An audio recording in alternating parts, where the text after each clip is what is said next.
बंधुओं, जब व्यक्ति भक्ति को प्राप्त करने के लिए जाता है तो मार्ग में बहुत व्यवधान पड़ते हैं।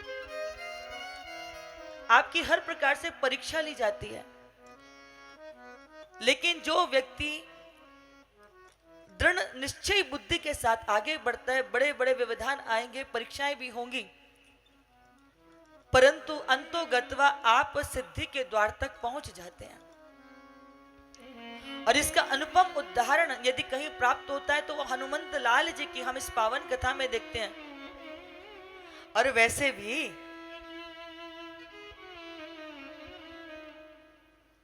सीता जी की पता लगाने वाले कौन थे? हनुमंत लाल ही तो हैं।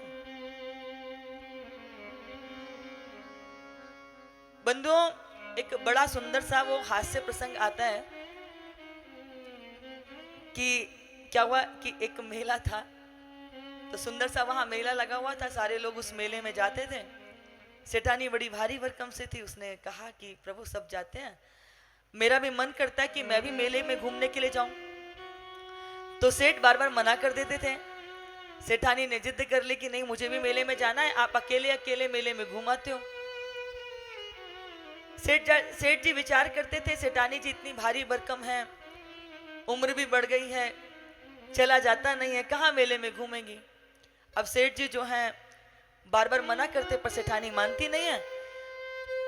सेठानी हट करके मेले में चले गए। वहां मेले में गए तो लाखों लाख लोग मेले में घूम रहे थे।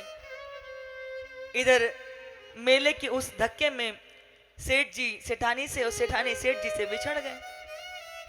सेठ जी सेठानी को ढूंढते घूम रहे हैं, पता नहीं कहाँ होगी, कहीं ऐसा ना हो धक्के में गिर गई हो, चोट लग गई हो, जीवित भी होगी कि मर गई होगी। अनेक प्रकार के मन में कुविचार आने लगे, इधर उधर ढूंढने लगे, परंतु सेठानी कहीं दिखी नहीं। बड़े दुखी हुए। तो वहां एक राम जी का मंदिर पड़ा। तो पुजारी ने कहा कि सेठ जी आप क्यों दुखी हो? सेठ जी ने कहा कि क्या बताऊं, सेठानी को इतना समझाया था परंतु मानी नहीं, हट करके बैठ गई, मेले में आई और खो गई। उसने कहा आप दुखी मत होइए, राम जी को प्रसाद लगाइए, मनौती मांगिए, आपकी जरूर कामना पूर्ण हो जाएगी। सेठ जी के पास धन का कोई अभाव नहीं था। एक ही पल में पंडित जी की उस बात को स्वीकार कर लिया और इतने सारे लड्डुओं का प्रसाद लगाने लगे। 40 मन लड्डुओं का भोग लग रहा है। अब इतने लड्डू जाएंगे देसी घी के बनके तो उनकी तो खुशबू दूर दूर तक आएगी ना। जितने भी वहां पर मिष्ठान की दुकानें थी, सब जगह से लड्डू राम जी के मंदिर पे पहुंचने लगे। तो जब दुकान से लड्डू जा रहे थे राम जी के मंदिर पे, तो मार्ग में एक हनुमान जी का मंदिर भी था। हनुमान जी के मंदिर पर जो पंडित जी बैठे हुए थे, उसने कहा सेठ जी क्या बात है, आज इतने सारे लड्डू का भोग लगवा रहे हैं, कोई विशेष बात है क्या? जरा हमें भी बता दीजिए, थोड़ा हम भी प्रसन्न हो लेंगे। सेठ जी कहते प्रसन्नता की बात नहीं है भैया, मैं तो बहुत दुखी हूं। पत्नी को इतना समझाया परंतु उसने मेरी बात नहीं मानी। मेले में आई और उस धक्का पक्के में पता नहीं कहां खो गई, मिल नहीं रही है। वो प्राप्त हो जाए इसीलिए राम जी के मंदिर पर भोग लगा रहे हैं। तो हनुमान जी के मंदिर पे जो पंडित जी बैठे हुए थे, वो हाथ पे हाथ मार रख करके जोर जोर से हंसने लगे। सेठ जी ने कहा कि बताओ, हमारे तो प्राण पर बनी आई है और आप जो है हंस रहे हैं। ब्राह्मण संतों को तो दूसरों की समस्याओं को समझ के उसकी गंभीरता से निदान करना चाहिए, और आप मेरी समस्या का, मेरे दुख का उपहास कर रहे हैं।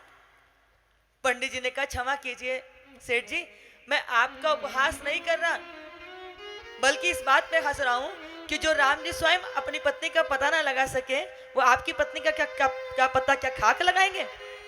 अगर भोग लगाना है तो हनुमान जी के मंदिर पे लगाओ। सेठ जी कहते हैं ऐसा क्या कहते हो, हनुमान जी के मंदिर पर भी भोग लगा देंगे। अब यहाँ हनुमान जी के मंदिर पे जैसे ही भोग लगाया, आरती हुई और जय जयकारे लग रहे थे, तो परिक्रमा करने के लिए जाते हैं ना, बाद में परिक्रमा करने के लिए गए तो मार्ग में सेठानी मिल गई। सेठानी मिली तो सेठ तो इतने खुश, अरे भाग्यवान, कहाँ खो गई थी, तूने तो हमारे प्राण ही निकाल दिए, कितना मना किया था, मानी नहीं।